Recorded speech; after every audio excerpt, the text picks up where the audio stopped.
Hi, I'm Maddy Raskulinecz. I'm a Brown Handler writer in residence at Friends of the San Francisco Public Library, and this is my story, Fuchsia and Her Neighbors. 1. Friend of the Pests. Fuchsia Pukash was not beloved among the humans of the neighborhood, and they were right to dislike her. She siphoned their Wi-Fi and complained about their parties, even on Fridays. She smoked in her apartment, and she didn't give out Halloween candy. But the humans were forced to tolerate Fuchsia because Fuchsia had dominion over the vermin. The vermin in the neighborhood were strong creatures. Every morning, the pigeons lowered their plump bodies onto the spikes that were put out on windowsills to forestall them. The raccoons were diligent in making sure every compost bin was overturned every night. The silverfish in this neighborhood were quicker than water, and the flies as big as peas. The poisons did not work. The vermin were too strong for that. The only thing that worked was to have Fuchsia come over to your apartment, which she would do for $75. No one knew what it was that she did, but after she did it, the vermin would leave your apartment and never return. Fuchsia brought no supplies with her to do this work, and there was no chemical smell when she was done. The obvious conclusion was that Fuchsia could talk to animals, but this was real life, and she couldn't. And Fuchsia was despised and rejected by the handsome dogs who lived with her neighbors. One day, a neighbor named Christine, who ran a lively and comical blog about the neighborhood, hired Fuchsia to deal with a quantity of slugs who had pasted themselves to the walls of her bathroom. She set up 3 hidden cameras in the bathroom, and after Fuchsia finished and left, claiming she couldn't make any change for Christine's 4 $20 bills, Christine eagerly reviewed the tapes. But all the footage showed was Fuchsia meticulously chewing sticks of gum and pressing them with the pad of her thumb into the lens of each camera. How had she known? How had she spotted them? Had the slugs themselves told her? Christine watched the black, gum-filled image stir as, hours later, Fuchsia pried the wad away. She looked calm and happy, and the bathroom walls were spotless. 2. I love Fuchsia. Fuchsia did not walk through life alone, as her neighbors wrongly assumed. A small, bald man named Ben, who lived across the street from her, was her husband. They each lived on the 2nd floor above a business, Fuchsia above a restaurant, which required her help often, and Ben above a chiropractor. They left their curtains open so they could each dimly see what the other was doing, eat their meals in synchrony, and start getting ready for bed around the same time. This was their arrangement. It had come about for valid reasons many years ago, and for many years it had suited them well. But things change. Lately, Fuchsia was more satisfied with it than Ben was. Ben had grown weary of the distance, and he dreaded watching his wife's form recede into the gloom when she moved too far from the window. Thornton Wilder tells us in The Bridge of San Luis Rey that 2 people, even when they are wonderfully in love, never love each other an equal amount. This might have been part of the problem. But the core of it was simply that Fuchsia's apartment faced south and got natural light all day, and Ben's apartment faced north and got almost none. Fuchsia's apartment could get very bright and hot, and she appreciated her space and strived to keep the humidity low. Ben's apartment stayed cold and dark, and so he felt his loneliness deeply. Ben asked on the internet what could he do to seduce his wife into cohabitation. The internet said a grand romantic gesture was irresistible, so long as it was so grand that it escaped the gravitational field of corniness. Well, Ben did the best he could. One day while Fuchsia was working on some chipmunks in a ceiling, Ben filled his whole fire escape with fuchsias, the most beautiful flower in the world. The spray of them, an undulating wall of dazzling pink, seemed almost to sing out her name as it moved with the wind. Fuchsia thought it was really nice, but it was slightly corny. The fuchsia name, fuchsia flower connection had been paraded through her life many times, and the best vantage point for her to admire Ben's gesture was, undeniably, her separate apartment across the street. So they each stayed where they were. Because Ben's apartment got so little direct sunlight, the fuchsias didn't live long. Their shocking pink petals began to fall down through the grates of the fire escape, where they turned murky and creased with brown and were ground into the concrete by passers-by. They formed a garish, stinking carpet of pink slime on the sidewalk outside the chiropractor.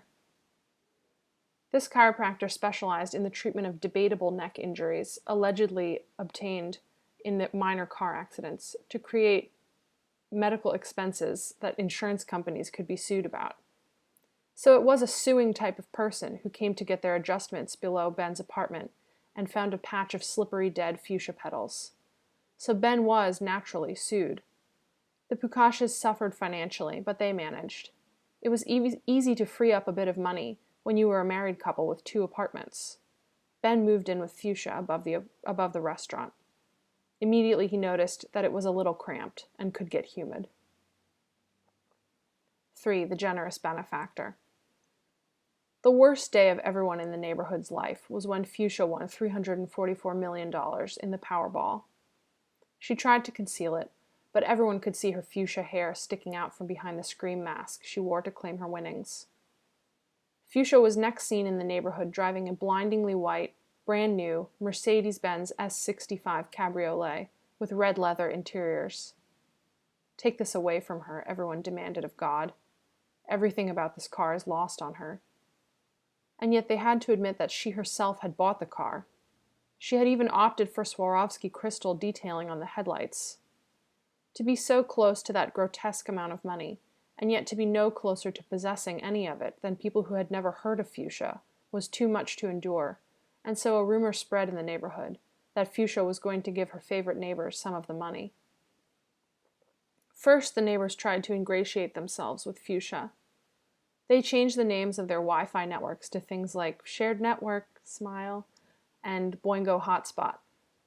They went to bed at sunset, so the streets were silent and still after nightfall. Everyone dyed their hair and the hair of their beautiful dogs fuchsia. A fuchsia-centric predestination ideology took hold of the neighborhood, in which people tried to demonstrate that they were destined to get the money, and in fact spiritually already had. White Mercedes-Benzes proliferated. These were extremely unwise purchases. People's financial futures fell apart. Meanwhile, Fuchsia's quality of life was decreasing. It was hard for her to find her car in the parallel parked white fleet of Mercedes-Benzes. She didn't like these people, and until recently they had been able to accept that. Now they bothered her all the time, and yet never asked her over to their houses anymore. In the end, Fuchsia and her husband used her ample windfall to move far away. Because she had been smoking cigarettes inside her apartment for nearly a decade, she lost her security deposit. But that didn't matter at all. It was months later that a pigeon was spotted eating French fries off the ground with a $100 bill crushed in its crusty fist. A week after that, Benjamin Franklin's eye could be seen looking out from deep inside of a garbage disposal. The rumor had not been baseless. Fuchsia had given money to her favorite neighbors. The humans raged, but not for long. They took the screens off their windows, unplugged their refrigerators, poured white sugar over their floors, and begged the pests to come inside. Thank you.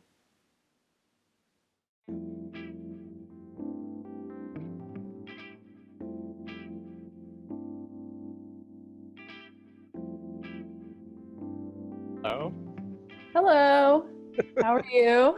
I'm doing all right. How are you? I'm doing pretty good. Hanging in there. Reached the moment where the obligatory small talk about a worldwide pandemic has given way to an obligatory small talk about civil unrest and white supremacy. Yeah. We're in a moment to be in. Yeah, it's pretty big talk for small talk, but Yeah. yeah. Where are you? Are you in the city proper? Yes, I'm in the inner Sunset, right by 9th and Irving, right by Golden Gate Park. Okay. My sister is working on a book, and she actually just is borrowing someone's office that's right above Ambiance. Oh, okay, yeah, cool. Yeah, she just sent me. Today is her first day trying it, and she sent me a little picture from her window of like a Bisou and that kind of half block, Yeah.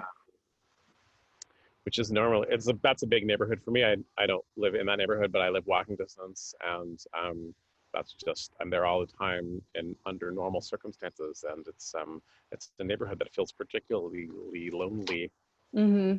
Feels Yeah. particularly changed in these times. Are you feeling that?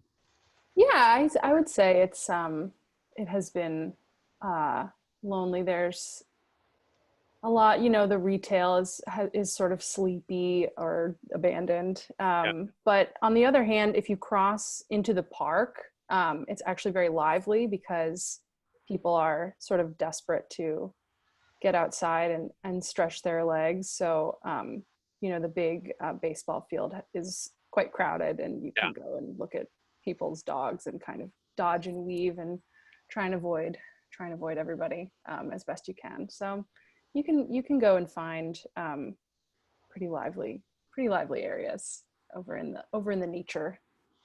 I've been getting up really early. That's my new um, kind of COVID ritual, so that when I go outside, um, it feels less like a game of Frogger, where I'm Yeah, trying to avoid every possible yeah, obstacle. that's great. I wish I've been slipping into sleeping in. Nothing wrong I would with that love either. to wake up early. I'm sorry, what'd you say? I said nothing wrong with that either. Is Yeah. sleeping your new is is that like part of your new daily routine? I'm curious about people's everyday structures now that so much has been yanked from under us. Yeah, I don't know. I mean, it's not a routine I aspire to. But I'm making the most of it. And yeah, I used to wake up very early and go to bed early, but lately I've been drifting. There's something, it feels kind of adolescent to drift back into sleeping late, staying up late. So I've been getting back into my night owl roots, which is, you know, it's a sort of a lonely, quiet time when your thoughts kind of become, I don't know, outrageous or get away from you a little more. Yeah. But yeah, it's okay. I mean, it seems from your story that a very free-ranging imagination is would be a prerequisite for you for getting work done. Oh, thank you for saying so. Yeah, I mean, yeah, I try to, um, I don't know, I try to be imaginative about, I don't know, as in the story in particular, for this interview, imaginative about like isolation and the sort of the view out of your window in a neighborhood, um, you know, sort of what can you cook up out of sort of staid surroundings and yeah. So I mean, I your story is quite fantastical, but I think also it feels like life. You know, it feels like you're in the neighborhood and you have a problem with a neighbor, like that feeling of having yeah, kind of a problem that seems slight to other people who aren't dealing with it every day. You know, some incredibly difficult neighbor or something. Um, yeah. you might, in fact, hear from my yard both the squealing of a child and construction work. So maybe that's why it reminded me. But I liked so much that you. It's such a flight of fancy, at least what I have of it now, and yet really feels grounded in what it's like to live in a neighborhood and there's someone causing a problem and you're all trying to be proactive and generous and not furious, but you're furious and Yeah, thank you. That's very kind and thoughtful.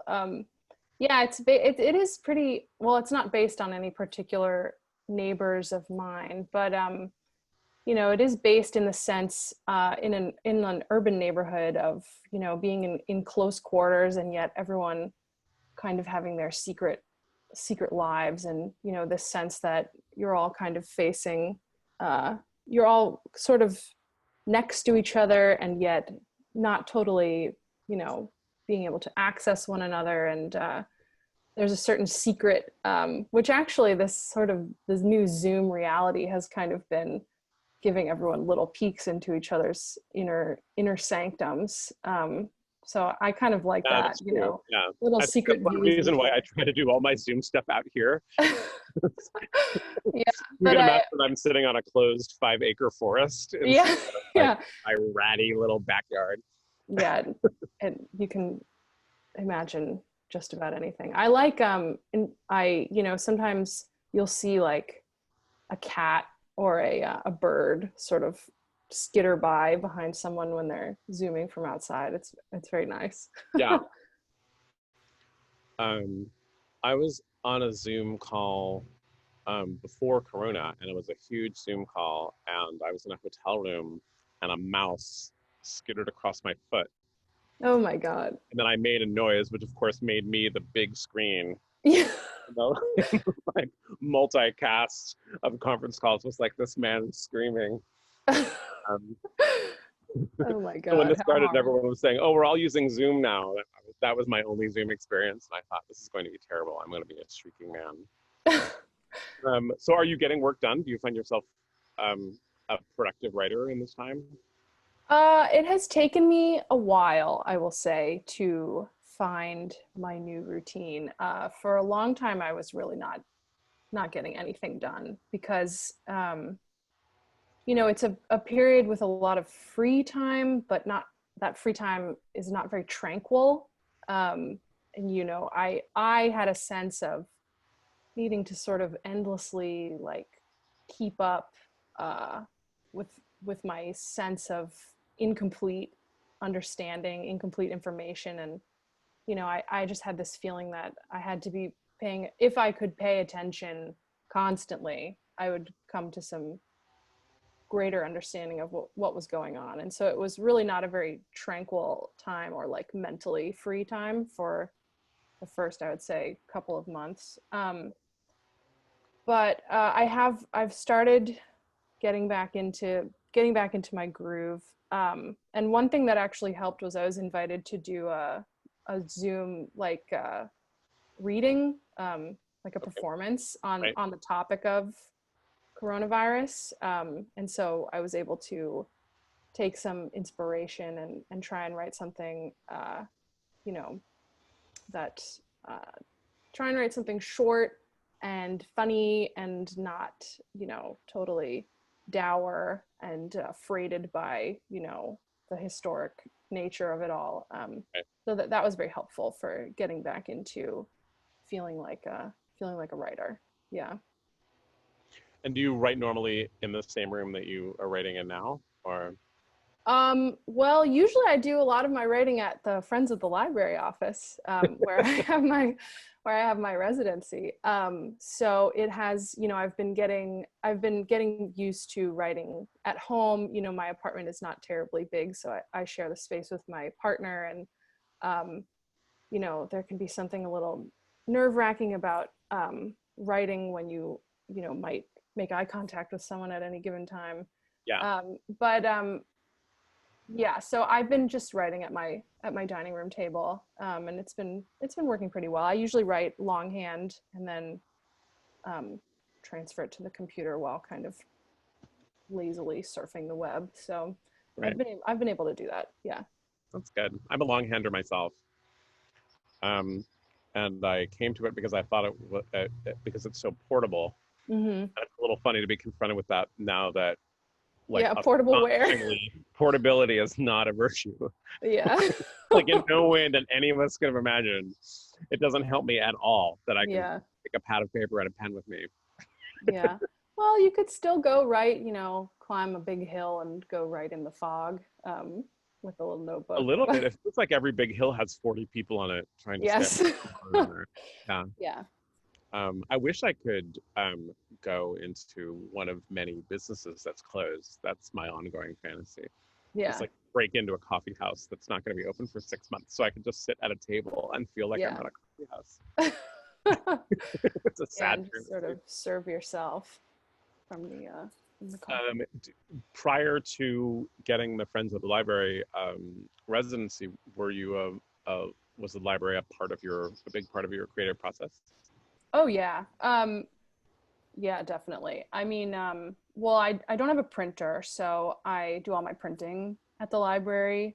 Um, and moreover, um, I tend to, I don't know, I suppose voracious reading is kind of a cliched term, but really what the library was able to provide me with was uh, sort of impulsive influence following, where I Uh, could, grab any book on any topic, any, something that I didn't necessarily think I would like, or something that my interest in was very shallow, like it had a cool cover or it was recommended by someone who I thought was interesting.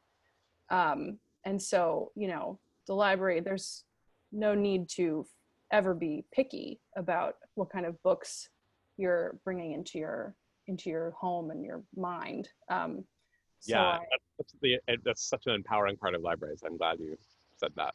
Yeah, so I definitely, the library I live, the Sunset branch is my home branch, and I usually will walk over there before I used to walk over there, at least a couple times a week to grab my holds and return some things. Yeah, so I'm a major patron of the library. Good. Yeah. Yeah. I mean, there's no right answer. Where I think it's great to have the residency actually for people who haven't, in some ways, who haven't thought yet of the library being a resource, but it certainly has always been for mine. And I do like what you said. It's like you can be so ravenous with what you pick up. Mm-hmm. You could just say, wow, and this looks good, and then you can get it home and you can read 2 sentences and say like, nope, this is not gonna go in my head. Or like, it looked helpful at the time, but I don't even know what I was thinking. And that feels like such a weighty sin when you buy a book and you don't read it. Yes. Yeah. Like it sits in your life. Even if you manage to get rid of it, it kind of sits in your life like this waste of material in some way. But with a library, you're like, I'll just take out all the Henry James, and then I'll figure out what Henry James I really wanted to read when I get home. I don't have to do exactly. Yeah. I really love what was I about the library. I'm a relatively new resident of San Francisco. I've lived here only a couple of years, and this is my first experience with a library, a big city library system that has many branches in such a walkable city. So I was thinking about, what does the library mean to me? And I realized that it's actually pretty instrumental to my sense of like San Francisco's geography. And I tend to walk around a lot, and I always like discovering, the library when I come into a neighborhood, just walking around, and you can go in and get, a sip of water and see what kind of programming they have, and just give it a little visit on your way through the neighborhood. So, I like seeing, my vision of San Francisco is I see, all the libraries, all the branches all over the map, and I enjoy how spread out they are and how you can kind of welcome yourself into the different neighborhoods, visiting the physical spaces. Yeah, that's very well said. What was your childhood library? Did you have one childhood library that was big for you? Or I'm from Maryland. I'm from Tacoma Park, and Tacoma Park has like there's a county library system, and then there's for whatever reason the city library was kind of separate from it. So, of course, in my childhood memories, it seems infinitely vast and infinitely explorable, but it actually is a very small building compared to the amount of resources that are, available here. So I was really, the city library system is it strikes me as very humongous. How soon did you get a library card when you moved here? I think immediately. I think pretty much, other than the grocery store, the second place I visited was the library. I think it was probably one of the first things I did. It was definitely prior to getting a California driver's license, because I remember I had to, bring in mail and kind of prove that I lived here or had lived here for the last 1 week. But it was easy. So so it was very, very soon after. One of the top things on my list. And are you keeping in touch, or do you feel a sense of community with the other residents? I asked this out of my curiosity, by the way, not out of Yeah. I have we have a perfect soundbite about it or anything. No, definitely. I mean, we have a little email thread where we say hello to each other and every once in a while. Obviously, I mean, not to the extent when we were in the friend's office doing the physical residency, it was so nice. You would, come in and see people, and it would be kind of, a kind of chance whether you would run into anyone or not, and you would, say hello and kind of spy on their work a little bit and then go back to your work. And it was really wonderful. But now that we're, all stuck at home, I've been keeping in touch a little bit, but I'm missing the physical camaraderie for sure.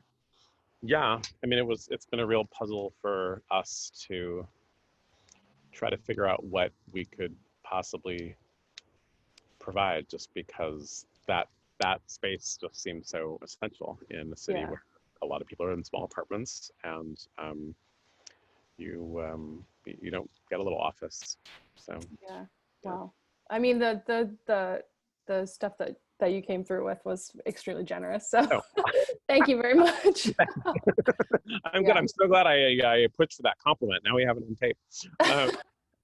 Yeah, I actually, when, I don't know to what extent we want to, get into everything that was gifted to us, but one of the things that you very kindly offered was a little snack pack from the Alembic. And I actually had my partner sort of I did a little photo shoot in case it would be needed of me eating a cornichon and writing in my in my journal, Oh, that's great. Yeah, it was very fun. It was very delicious. So I'm glad. Yeah. I went to one writer's colony, and that's kind of my only experience of anyone ever giving me a space to write in, other than whatever space I could make for myself. And they brought you lunch. That was the big thing. They brought you lunch in the middle of the day. And I felt like a second grader or something. I would wait by the door. I would be so excited that someone was going to bring me lunch. And I could never really figure it out, because it was just like a little sandwich or something. It was nothing. It was perfectly nice. Yeah. I mean, I go through my whole life working mostly at home, and I make myself a lot of sandwiches, and it's really not at all a pain in my life. It's never something I would want to manage. Like someone doing my laundry, fantastic. But making my own lunch was never a thing. But there was something about it being brought to me. It was so exciting. So I was like, what can we do? What can we give them that feeling? Well, there's something. I guess the Olympic being a bar, you don't feel like a second grader, but you feel like something.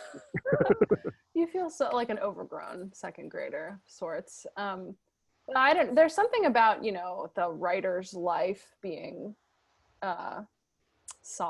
solitary, where, it feels extra special to break it up with not only a little treat, but a treat that's kind of connected to your identity. Like, oh, this is your little writing treat. Right. We're giving this to all the writers. And it just, it's very fueling. Feels like brain fuel. It's very pleasant. Great. I guess to return to your work a little bit, I'm curious, because I know this in my own work, that sometimes I can see where some almost entirely unrelated prompts, which is often something I've grabbed from the library, ends up finding its way into my work, no matter how many times it's transformed. And I was curious if that's something that happened to you, or if there's like a moment in this story that is that you can trace back to some of the work that you've been doing. Well, I mean, just on the prompt thing, I actually wrote this for a prompt for a performance. So the prompt it's for this reading series called Happy Endings, which they put on. It's Danielle Troopy and Joe Wadlington put it on at the Makeout Room in the Mission, and they were kind enough to invite me. And so being that it was for a performance, I was really concerned with, I almost was self-conscious about my concern about making it funny. Like I almost felt like I was drifting into like Dave Barry, like one joke per sentence, Right. Sort of manic funniness. Um, but the prompt was bad advice and lucky breaks. And so I was like, well, what would be a really insane lucky break would be if the main character won hundreds of millions of dollars in the lottery. That was the actual prompt for the story. As to the larger question, well, can you remind me what it was? It was like, I mean, I guess I'm just always curious. I mean, maybe this is just the pretentious version of where do your ideas come from? But I think I'm just always curious about the way stuff traces out in people's work. And, yeah, um, and I don't know if there's like the story of a detail in the story of the name fuchsia or whatever it is that traces its own journey. But I often find that I read something weird so often in the library, and then 4 years later, the weird thing that I read, which is completely transformed, in some weird Mad Lib where all the nouns and verbs are different, but yet in my head it's still the same idea. yeah. I mean, the name Fuchsia did come very early in the story. I don't know. I enjoy a weird name, as do you, being that you're Lemony himself. But I mean, I kind of have a weird name. So I was just, thinking about beautiful flower names and then thinking about the word fuchsia and how that's a flower, but it's sort of an ugly name, or it just has that very sharp U sound. Yeah. And Pukash is actually a family name. I think I'm related by marriage to some people named Pukash, and I also, I don't know, the two sort of horrible piercing U sounds together got stuck in my head. I really wanted to write about a character who would be sort of surly and prickly in the way that the names kind of suggested to me. The other thing that was really, I don't know, that sort of sticks in my mind or was on my mind when I was thinking of the story was just animals and their sort of peculiarities, and urban animals, which can be kind of dirty and unwanted and unpleasant and I don't know, sort of, the line between a neighbor and vermin is one that I think that the urban dweller, perhaps interrogates. I was looking at, as you pass through the middle sunset, there's all these awnings that have pigeons that sort of hunker down for the night. And if you look up at night, you can like see them all sleeping in there. And you can always tell where a pigeon home is by this sort of like, it's sort of drenched in droppings, and you can kind of find them from looking up from there. And so, I like spying on the animals and seeing their little strange habits. So I think that was part of the genesis for the story, was observing the animals in my neighborhood and thinking about them both as neighbors and problems and sort of, a sort of Mother Nature, godlike character that can influence your life in a story, Yeah, and I think pertinent to now, there's nature in the city is going pretty wild for lack of people stomping around and terrifying them all the time. So yeah, that's what I've heard. It's funny. I mean, since you're in your house all the time, you see these claims about it, and you don't even see all of them, like, coyotes and foxes running wild. But at Stowe Lake near my house in the park, the great blue herons are nesting right now, so you can go and spy on them with binoculars, and they look very, birds don't really make facial expressions, so they always look very stoic, and they're all just staring ahead and being kind of robot-like. But even as they're being warm and friendly towards their own babies, so they're fun. They're very fun to look at. Yeah, I'm at Ocean Beach most mornings now early, and that's just like crow central. I mean, it's been Yes. crow central for a while, but now it's just ridiculous. And they are, so utterly unafraid of human beings. Or I go Yeah. there with my dog, so my dog will run towards them, and they'll kind of move. They'll just be like, "I'll move," but like, I am not afraid of you. Yeah. Yeah, and they're very smart too, from what I've heard. So they might Yeah, be. supposedly they recognize you for years. That would be great. I would love to be. I would love to be a friend to the crows. Yeah, I would love to have the ability to recognize people. Frankly, I'm bad. I'm horrible at that. Yeah. Yeah, I need some lessons Um, from the crows. okay, well, it was lovely talking with you. Yeah. It was really great to read your story, and Thank you. I hope that in some way you're able to be a resident even without being a resident. Yeah, I think I still feel very residential. And I think that, well, this conversation is helping. It's like staying connected with all my friends and colleagues and generous benefactors as the residency. So it's very friendly and feel good. Awesome. Well, that's the goal. All right, Cool. thank All right. you. Yeah. Stay. Okay, bye around.